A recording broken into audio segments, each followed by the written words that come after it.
everybody. My name is Irene Tobias, and I've decided to make a series of videos on what to do when. Um, we are going through some really difficult times right now. Um, when this video is taping, it is February of 2020, and I personally have been through a lot. I would say I've probably been through everything except my house burning down. That hasn't happened yet. But other than that, for the past, I would say, um, 12 to 14 years ago, the past 12 to 14 years have been extremely challenging. And, throughout those 12 years, many of my friends have said, Irene, you need to write a book. Like, this is crazy. Um, you've been through so much. You can help people. And well, number one, I'm a terrible writer. And number two, I have a hard time kind of putting the thoughts that are in my head down on to the computer screen. And so today I thought I'll just make some YouTube videos and see how that goes. So here we go. Today's topic is what to do when you lose your job. So my personal experience has been, my career has primarily been as a creative project manager. I've worked in advertising agencies, but mainly I work in creative services departments in large corporations. And back in 2008, when the economy crashed, there was a huge change in my industry. And basically, when I used to be a permanent employee, I am now, companies are now outsourcing. And so this is not specific to my industry. I know that there are a lot of industries that use contractors as opposed to full-time employees, and there's many reasons for that. That's my dog in the background. You'll see her. That's Bryce. So I've been a contractor specifically now since 2014, and I live in the San Francisco Bay Area, and it's been very difficult to find a permanent position in my industry. So whether it's a 2-month assignment, 6-month assignment, 1-year assignment, I'm pretty much constantly looking for work. And it's been extremely challenging and extremely difficult, as you guys know that you're going through this right now. So I am going to talk about some issues, concerns, steps, things step by step, what you guys could do. I want to preface by saying that I do have a degree in psychology, but I am not a doctor. I am not a therapist. I am just a person who has been through many difficult things. And if I can help one person out there, I will consider myself to be successful. So I hope this helps you, and I'll be giving my contact information at the end of the video. So as you watch this, please take notes, and please send me any questions. If I don't cover a topic, I will be happy to help as much as I possibly can. So let's get started. So whether you know in advance that you're going to be losing your job, whether it's a surprise, whether it's you're basically want to get fired, but however it happens, you are now out of work. And so the first thing that I recommend is immediately file for unemployment.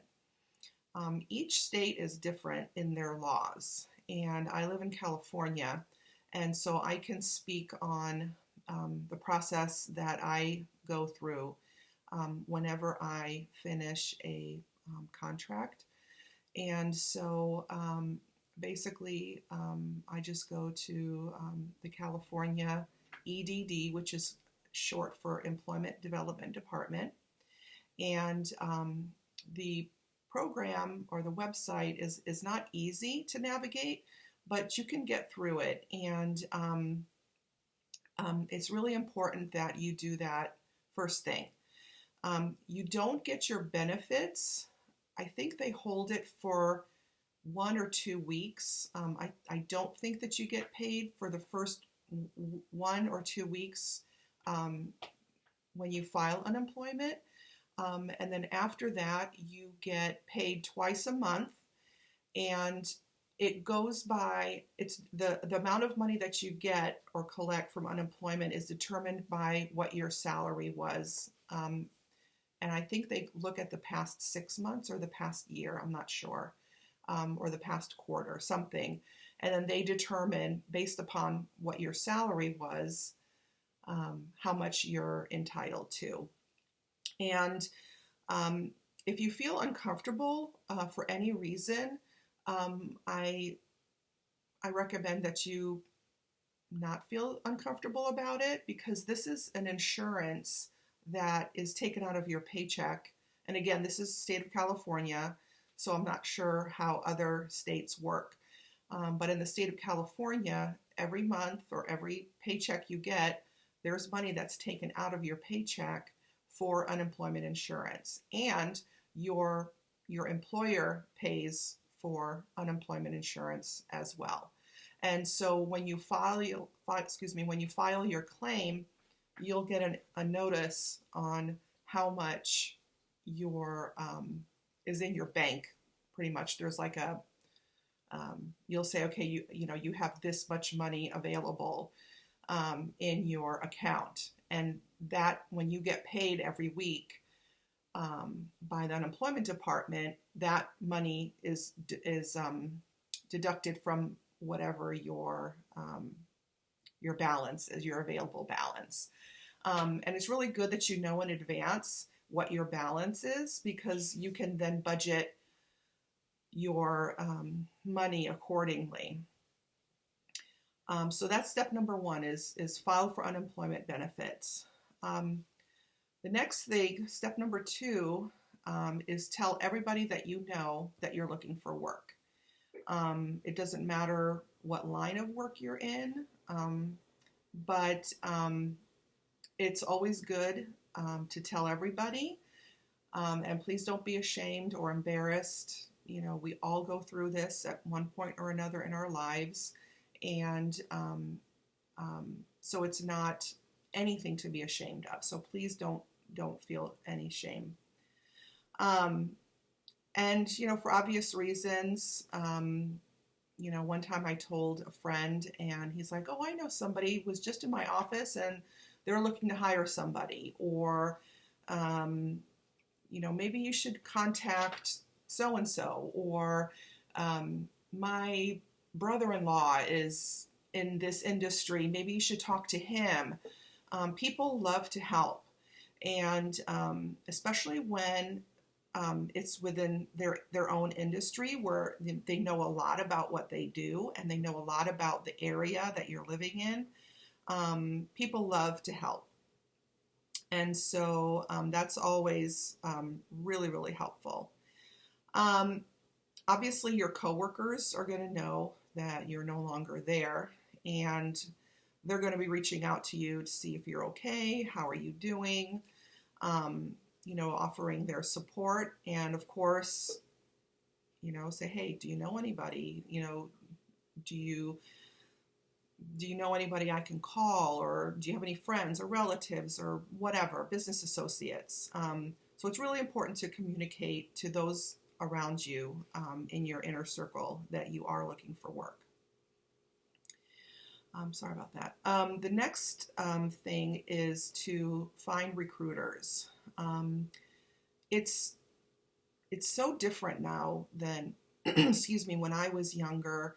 Um, Jobs are getting more and more specific, and where 20 years ago your title could be one thing, now it's so specific. It's so laser focused that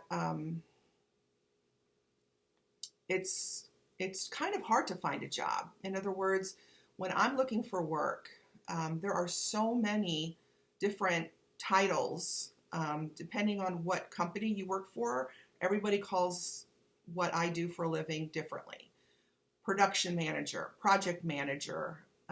Even though those are two different jobs, I kind of fall into the window of being qualified for both of those positions. There's creative services project manager, there's advertising manager, there's marketing manager, there's whatever. There's so many different titles. And so recruiters now are equally as honed in and specific within industries. Whether you're a doctor or a lawyer or an athlete or an artist or insurance or administrative, finance, whatever your field is, you can find recruiters that are specific for that industry. And it's wonderful to work with them because it's a mutually beneficial relationship. They want to find you a job as soon as possible because they get paid. Most recruiters get paid commission. So it's in their best interest to find you a job as soon as possible. So that's an amazing asset to have to help you find a job as soon as possible. So I really, really encourage you to find a recruiter that is in your particular industry. Next thing is join meetup.com groups, Facebook pages that are specific to your industry. In my industry, many, many years ago, I used to use, when I lived in Los Angeles, I used the Hollywood Reporter, which is an entertainment magazine, but in the back of that magazine, they used to have classifieds. So I was able to find work there. Now I'm sure Hollywood Reporter has a Facebook page or lots of different media now. It's like I said, things are so different than when I was younger, and so it's good to join meetups. Wonderful. Meetup is amazing. I can't recommend it highly enough for so many different things. And there's a meetup for everything. So whether you're a chef or like myself in the creative industry, there's a Facebook or a meetup page, and I'm sure there's many Facebook groups. And so those are also an amazing resource to help you find a job. Next, I have to post your resume on LinkedIn and Indeed. If your resume is not up to date, there are amazing, fast templates that are free on the internet where you can revise your resume. If you have the funds, I highly recommend hiring someone to do your resume for you. And I know that there is one young man on LinkedIn that is amazing. Get your resume together. Make sure you show it to several different people to make sure that the resume looks good. And then once you get your resume done, you post it on LinkedIn, Indeed, Monster. And again, if your industry has